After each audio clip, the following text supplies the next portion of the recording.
নমস্কার বন্ধুরা, অনিতা কিচেনে অনেক ধন্যবাদ জানিয়ে আজকে বেগুন, পেঁয়াজ, আদা কুচি, রসুন কুচি, কাঁচা লঙ্কা কুচি দিয়ে সব কেটে ফুটিয়ে কার্পু মাছের তেলটা করে নেব। সম্পূর্ণ ভিডিওটা দেখবেন। গ্যাসের মধ্যে কড়াই বসিয়ে মাছের তেলগুন দিয়ে দিলাম কিছু, তারপরে আরও কিছু তেল রয়েছে পরবর্তীতে দেবো। সবটুকু নেড়ে চেড়ে নিলাম। পরবর্তীতে নেক্সটে আরও তেল কিছু দিয়ে দিলাম। বেগুনগুলো ভাজা হয়ে গিয়েছে। পরিমাণ মতো লঙ্কার গুঁড়া, হলুদের গুঁড়া, মরিচের গুঁড়া, স্বাদ মতো নুন দিয়ে বালাটিকে কষিয়ে ভেজে নেব মাছের তেলটা।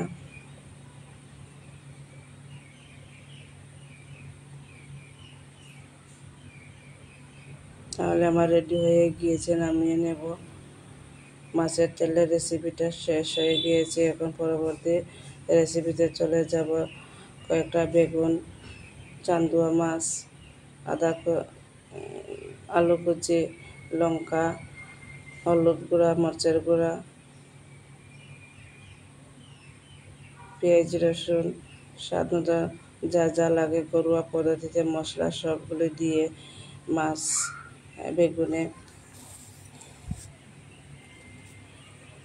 মেখে নেব। মাছের সবজি মশলা সবটুকু দিয়ে একবারে মেখে নেব। কাঁচা মাছের রেসিপি। তাহলে মেখে নিয়ে আধা ঘন্টা রেখে দেব। তারপরে কড়াইয়ের মধ্যে পরিমাণ মতো তেল দিয়ে মাছগুলো ছেড়ে দেব। তাতে পুদিনা পাতাও কয়েকটা দিয়ে দেব। ঢাকনা উঠিয়ে পুদিনার পাতাও কয়েকটা দিয়ে দিয়েছি। আমার রেডি হয়ে গিয়েছে কাঁচা মাছের রেসিপি। এখন ছোটো মাছের কাঁচা রেসিপি করে নেব ভাপা দিয়ে।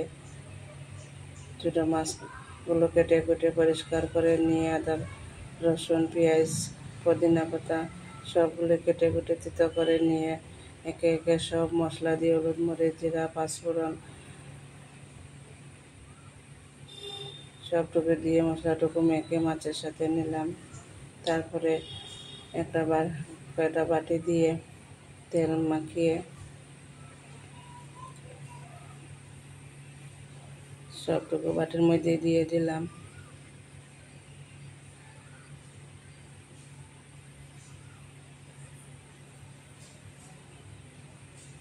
কড়াইয়ের মধ্যে জল দিয়ে ওগুলি চাল ছিদ্রযুক্ত থালার মধ্যে দিয়ে ভাপিয়ে নিলাম।